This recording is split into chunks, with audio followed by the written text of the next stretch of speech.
પણ આમ પાણા જેવું સખ્ત છે એકદમ. જો આમ નજીકથી તમે જો ને તમને એમ થાય પથ્થર છે. અહીંયાથી ગળકીને જાતા એટલો આમ ઊંચો થડ હતો. અટારમાં તો પક્ષીઓની બધા ચીણ કર્યા રાખે છે, વધારે પડતો પોપટ જ છે. આ પહેલી વાર મારે કંઈક અજીબ જોવું હોય ને હંમેશા ને કહો તો આ કે છે એક જગા હું તને લઈ જઈશ, તો ગમે એમ કરીને ગોતી અને આ જગાએ લઈ આવ્યા. તો જોઈને જ મેં તો આમ કીધું કે આવો આવડો મોટો થડ આમ.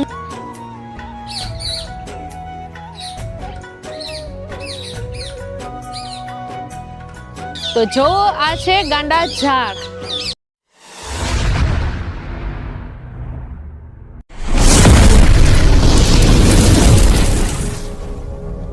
હાય મિત્રો, કેમ છો? મજામાં જશો? તો આજ આપણે આવ્યા છીએ ખંડેરા ગામમાં. તો ખંડેરામાં એવી જગ્યા છે કે આપણે ગાંડા ઝાડથી ઓળખાય છે. તો શું છે આ ગાંડા ઝાડ? તો હાલો તમને બતાવી. તો જો આ છે ગાંડા ઝાડ. તમે જોવો જ છો આનું થડ અને આ બધું. કેમ કે અહીંયા દૂર દૂરથી માણસ આવે છે કે માન્યતા એવી છે કે આમાં છે ને આપણે છોકરાઓને મોટી ઉધરસ થઈ હોય ને તો મટી જાય છે, એવી માન્યતા છે. તો અહીંયા કેટલા માણસ આવે છે અને માને છે. અને પોપટ તો જો અહીંયા પોપટ અને બીજોય આવું ઝાડ છે કા એ આપણી પોલીસ સાહેબ જો ઈ આટલું મોટું છે. તો અહીંયા બે છે કે શું? બે, પેલા 3 હતા. હા, મને લાગે છે ઓલું ત્રીજું છે ને ઈ જ છે. અને થડ જે એટલા મોટા છે ને કે આપણે એમ થાય કે એક રૂમ થઈ જાય કા અંદર. બહુ અંદર અહીંયા જવા જેવું તો નથી, પણ અહીંયા મારા હાહુ ને એ લોકોએ કહેતા કે અહીંયા મોટી ઉધરસ થાય ને ઘયડા આપણા ઘઈઢાવ તો અહીંયા માનતા કે શું એવી માન્યતા છે કે મટી જાય. આમ જો એના મોટા મોટા થડ જે ઉપર થડ છે ને એ આપણે નીચે કોઈક નોર્મલ ઝાડના હોય, પણ અહીંયા તમે આમ જો કેવડું મોટું છે.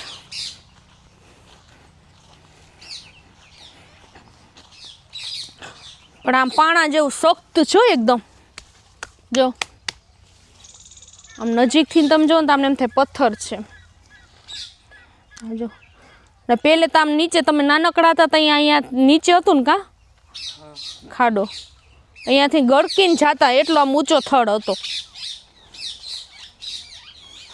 અટારમાં તો પક્ષીઓની બધા ચીણ કર્યા રાખે છે, વધારે પડતો પોપટ જ છે. અને અમારા 2 પોપટ જો અહીંયા એ 2 ફોટો પાડે છે. બસ અમે આ કામ કરતા હોય તો સાઈડમાં અમારે ફોટો પાડવાનું ચાલુ હોય. અને આપણે છે ને આ આપણે ખંડેરા જે આમ જાતા કાલાવડથી આમ ખંડેરા ગોલાઈમાં જ આવશે. તમે અરે છે ને એ નાની આવી બહુ રોડ નથી પણ નાની આવી રીતે ચિરોડી છે. તો આપણે અહીંયાથી ઉતરી જવાનું ને એની આમની કોરની સાઈડમાં આવે ને અહીંયા આપણે આ ઝાડ મળે. વાં તો અઘોચોર થઈ ગયું છે. જો આની પેલા ક્યારેય તે મોટું આવડું ઝાડ જોયું? ના, કોઈ દી નહીં. આ પહેલી વાર મારે કંઈક અજીબ જોવું હોય ને હંમેશા ને કહો તો આ કે છે એક જગા હું તને લઈ જઈશ, તો ગમે એમ કરીને ગોતી અને આ જગાએ લઈ આવ્યા. તો જોઈને જ મેં તો આમ કીધું કે આવો આવડો મોટો થડ આમ જોવો આટલુંથી ને આટલું છે થડ ને બધું આવી રીતે છે. હવે ખબર નહીં આ લોકો કપડાની કાંઈ માનતા હશે કે શું એ કાંઈ ખબર નથી.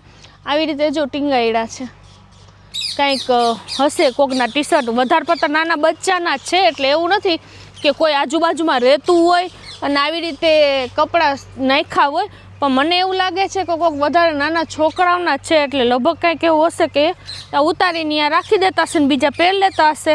કાંઈક એવું હશે કે આપણે કોઈ હશે તો પૂછશી, કેમ કે વધારે તો આપણે ખબર નથી એટલે આપણે કાંઈ કહેવાય નહીં. પણ ઘણાએ આપણા ઘઈઢાએ કીધું છે અને આપણે ઉધરસ કે કાંઈ થાય ને તો મટી જાય છે. હવે કઈ રીતે ને શું એ ખબર નથી. એ હવે મારા હાહુને જઈને હું પૂછીશ અને તમને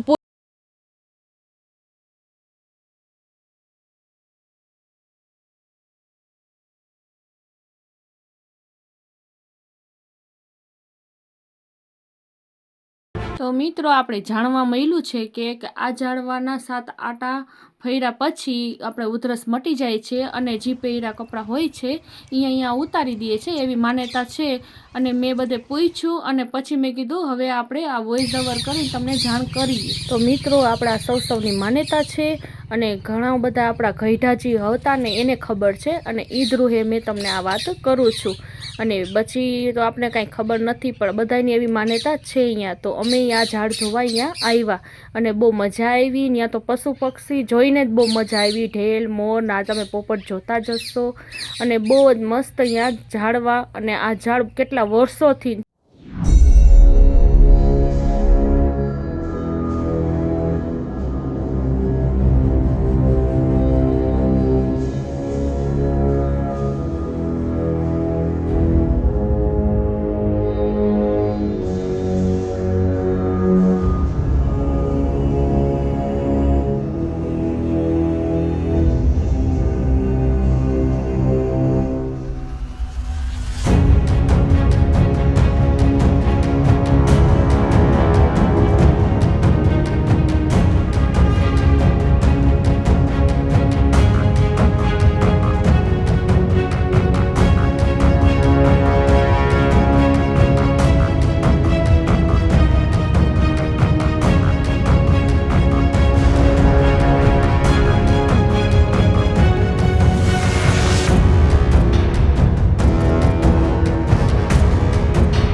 બાય. તો આપણે પાછા મળીએ.